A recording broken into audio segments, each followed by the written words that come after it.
செந்தமிழே செங்கரும்பே செந்தமிழர் சீர்காக்கும் தந்தா விளக்கணைய நாயகியே முந்தை மொழிக்கெல்லாம் மூத்தவளே மூவேந்தர் அன்பே எழில்மகவே எந்தன் உயிர். உயிரும் நீ மெய்யும் நீ ஓங்கும் அறம் பயிரும் நீ இன்பம் நீ அன்பு உருவம் நீ வீரம் நீ காதல் நீ ஈசனல் அடிக்கு ஆரம் நீ யாவும் நீயே அப்படின்னு சொல்லி செந்தமிழ் அந்தாதி பாடியிருக்கிறார். ஒரு மொழி அப்படிங்கிறது கருத்தை தெரிவிக்கிற கருவி மட்டும் இல்லை, அவருடைய உயிராக நேசிக்கிறாங்க. முதல் வீடியோவா தமிழை போற்றி போடணும்னு இன்னைக்கு முயற்சியில் இறங்கியிருக்கோம். ஏன் அப்படின்னு கேட்டோம்னா, பல மொழிகளுக்கு இந்தியாவில் மட்டும் இல்லாம உலகத்தில் இருக்கிற பல மொழிகளுக்கு தாய்மொழியா நம்மளுடைய தமிழ் மொழி தெரியுது. இந்த செம்மொழி பட்டியலில் இப்போ நம்ம இருக்கிற தமிழ் மட்டும்தான் 2000-3000 வருடங்களா தொடர்ச்சியா பேசப்பட்டும் எழுதப்பட்டும் நாகரிகத்தை கடத்தியும் பண்பாட்டை வளர்த்தும் வரலாற்றை உலகத்துக்கு பறைசாற்றியும் வரக்கூடிய ஒரே செம்மொழியா இருக்கு.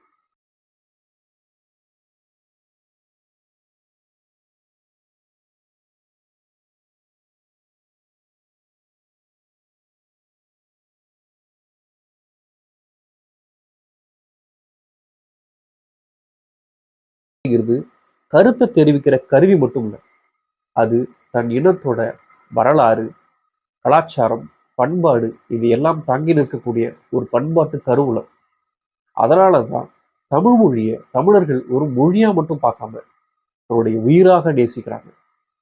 பல ஆண்டுகளாக இந்த யூடியூப் சேனல் தொடங்கினாலும் முதல் வீடியோவா தமிழை போற்றி போடணும்னு இன்னைக்கு முயற்சியில் இறங்கியிருக்கோம். நம்மளுடைய சேனல்ல தமிழர் சார்ந்த விழுமியங்கள் பார்த்தோன்னா மிக நீண்ட அளவில் பேசப்படுது. தமிழர்கள் நலன், தமிழ் சார்ந்த விழுமியங்கள் நீங்க தெரிஞ்சுக்கணும்னு விருப்பப்பட்டீங்கன்னா நம்மளுடைய சேனல் சப்ஸ்கிரைப் பண்ணுங்க. வாங்க நிகழ்ச்சிக்குள்ள போகலாம். இது வாயாதலைகள் 96. இந்தியாவில் 1500க்கும் மேற்பட்ட மொழிகள் இருக்கு. உலகத்துல 6000த்துக்கும் மேற்பட்ட மொழிகள் இருக்கு.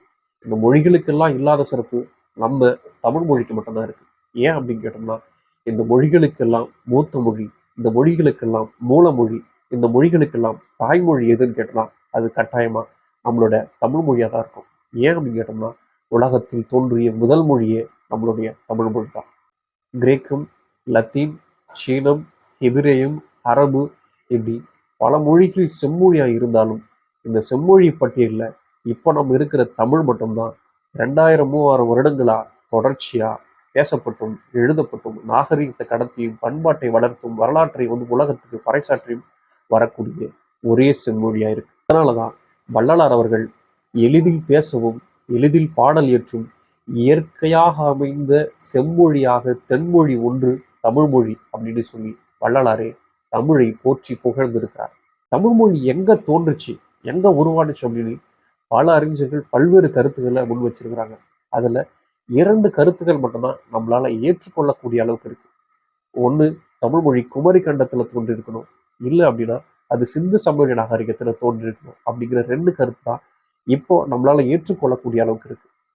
தேவனைய பாவனார் அவர்கள் தமிழ் மொழி குமரி கண்டத்துல தான் தோன்றுனுச்சு அப்படின்னு சொல்றாரு. இப்போ இருக்கிற காலகட்டத்தில், அதாவது 2025 செய்யக்கூடிய ஆய்வுகள் எல்லாமே இல்லை, தமிழர்களும் தமிழ் மொழியும் சிந்து சமவெளி நாகரிகத்துல தோன்றுச்சு அப்படின்னு சொல்லிட்டு ஆர் பாலகிருஷ்ணன் உள்ளிட்ட மிகப்பெரிய அறிஞர்கள், தொல்பொருள் ஆய்வாளர்கள், இலக்கியவாதிகள் எல்லாருமே சிந்து சமவெளி நாகரிகத்தை தான் தோன்றிருக்கணும் அப்படின்னு சொல்லி வரலாற்று ஆதாரங்களோட தமிழ் மொழியை பத்தி பேசிக்கிட்டு இருக்காங்க. 8 தொகை 10 பாட்டு இலக்கிய கருவூலங்களா தமிழர்களுக்கு இந்த 2 நூல்களும் இருக்கு. அதன் பிறகு சிலப்பதிகாரம், மணிமேகலை சொல்லக்கூடிய காப்பிய காலம் வருது. அதன் பிறகு களப்பிரர்கள் காலம் அற இலக்கியங்கள் எழுது. அதன் பிறகு பக்தி இலக்கிய காலங்கள் வருது. அதன் பிறகு சிற்றிலக்கிய காலங்கள், பல்லு இலக்கியங்கள் போன்ற சிற்றிலக்கியங்கள் தமிழை செழிக்க வைக்குது. இப்போ மரபு கவிதை, புது கவிதை, ஹைக்கு அப்படின்னு சொல்லி தமிழை ஒவ்வொரு காலகட்டத்திலும் இலக்கியங்கள் வழி வழியா செழிக்க வச்சிருக்கு. அதனாலதான் பாவலரர் பெருஞ்சு திறனார் வீருடை செம்மொழி தமிழ்மொழி உலகம் வேரூன்றிய நாள் முதல் மொழி அப்படின்னு சொல்லி தமிழை போற்றி புகழ்ந்திருக்கிறார். தமிழ் மொழியை தமிழர்கள் நாள்தோறும் தன்னுடைய இறைவனாக கருதி வழிபாடு செஞ்சுட்டு வர்றாங்க. எல்லா அறிஞர்களும் எல்லா கவிஞர்களும் தமிழ் மொழியை போற்றாத நாளே கிடையாதுன்னு சொல்லலாம். ஒவ்வொரு தமிழனும் தன் உதிரத்தில் தமிழை உரமேற்றி கொண்டு வாழ்கிறார்கள் சொன்னால் அது மிகையா இருக்காது.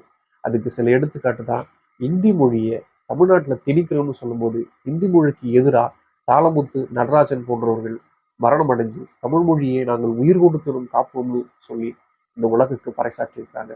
இன்னைக்கு ஜல்லிக்கட்டுல தமிழர்கள் எல்லாம் ஒன்று சேர்ந்து தமிழ் கலாச்சாரத்தை அழிக்க தமிழர்களாய் தமிழ் மொழி பேசக்கூடிய நாங்கள் ஒன்று திரண்டு உலகுக்கு பறைசாற்றுவோம், நாங்கள் தமிழர்கள், தமிழ் மொழி பேசக்கூடியவர்கள், வீரம் இறந்தவர்கள் சொல்லி ஒரு எடுத்துக்காட்டாக வந்து பார்த்தீங்கன்னா பேசியிருக்கிறாங்க. இப்படி தமிழுக்காகவும் தமிழ் பண்பாட்டுக்காகவும் தமிழ் கலாச்சாரத்துக்காகவும் உயிரை விடக்கூடிய அளவுக்கு துணிஞ்சிருக்கிறாங்கன்னா அது தமிழ் தான் இந்த மக்களுக்கு விதைத்திருக்கக்கூடிய விதைன்னு சொன்னா அது மிகையாகாது. மகாகவி பாரதியார் தமிழை என்னவாக போற்றிருக்கார் அப்படின்னா, யாம் கண்ட மொழிகளிலே தமிழ் மொழியை போல் இனிதாவது எங்கும் காணும் அப்படின்னு சொல்லியிருக்கிறார். அதாவது தமிழ் மொழியை போல இனிமையான மொழியை அவர் எங்கேயுமே காணவே இல்லை அப்படின்னு பதிவு பண்ணியிருக்கிறார்.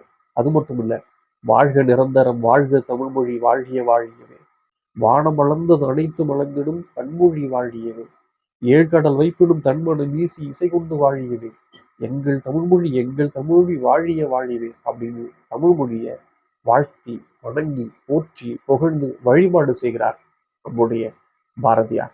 செந்தமிழே செங்கரும்பே செந்தமிழர் சீர்காக்கும் தந்தா விளக்கணைய நாயகியே, முந்தை மொழிக்கெல்லாம் மூத்தவளே மூவேந்தர் அன்பே, எழில்மகவே எந்த உயிர், உயிரும் நீ மெய்யும் நீ, ஓங்கும் அறம் பயிரும் நீ, இன்பம் நீ, அன்பு உருவம் நீ, வீரம் நீ, காதல் நீ, ஈசனல் அடிக்கு ஆரம் நீ, யாவும் நீயே அப்படின்னு சொல்லி செந்தமிழ் அந்தாதி பாடியிருக்கிறார் அரங்கன்.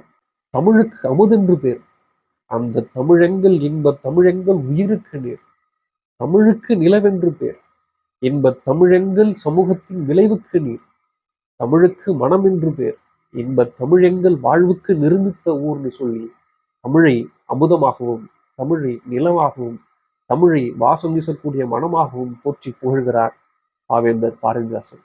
தமிழ் உண்டு, தமிழ் மக்கள் உண்டு, தமிழுக்கு செய்வோம் நாளும் துண்டுன்னு நம்மளை உணர்ச்சி வயப்பட வைக்கிறார். நனியுண்டு நனியுண்டு காதல், தமிழ்நாட்டினர் யாவருக்குமே தமிழ் மீது, அதாவது தமிழ்நாட்டில் பிறந்த ஒவ்வொருக்கும் தமிழ் மீது காதல் வயப்பட்டிருக்கிறார்கள் அப்படி சொல்லி எடுத்து காட்டுறார் நம்முடைய பாரதிதாசன். தமிழே உயிரே வணக்கம், தாய்ப்பிள்ளை உறவமா உனக்கும் எனக்கும், அமிழ்தே நீ இல்லை என்றால் என் வாழ்வில் அத்தனையும் கசக்கும் புளிக்கும், தமிழே நீ உன்னை நினைக்கும் தமிழன் நெஞ்சம் என்றுக்கும் இனிக்கும் இனிக்கும் என்று காசி ஆனந்தன் தமிழை ஒரு இனிமை கருதி அவர் போற்றி புகழ்கிறார். இப்படி தமிழ் மொழியையும் தமிழையும் ஒற்றாத தமிழர்களே கிடையாதுன்னு சொல்லலாம். காதொளிரும் குண்டலமும் கைக்கு வளையாமதியும், கருணை மார்பின் மீதொளிர் சிந்தாமணியும், வெள்ளிடையில் மேகலையும், சிலம்பார் என்ப போதொளிர் பூந்தாமரையும், பொன்முடி சூளாமணியும் பொலியச் சூடி, நீதியொளிர் செங்கோலாய் திருக்குறளை தாங்கு தமிழ் நீடு வாழ்க அப்படின்னு சொல்லி தமிழை போற்றி வணங்கி இந்த காணொலியை நிறைவு செய்கிறோம். தமிழர் சார்ந்த விழுமியங்கள் நம்மளுடைய காணொலியில் தொடர்ச்சியாக வர இருக்கிறது.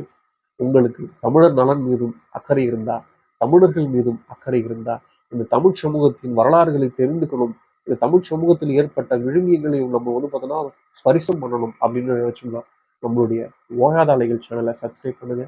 நன்றி, வணக்கம். இது போன்ற பல வீடியோக்களை இனி வரும் காலங்களில் பார்க்கலாம். தேங்க்யூ.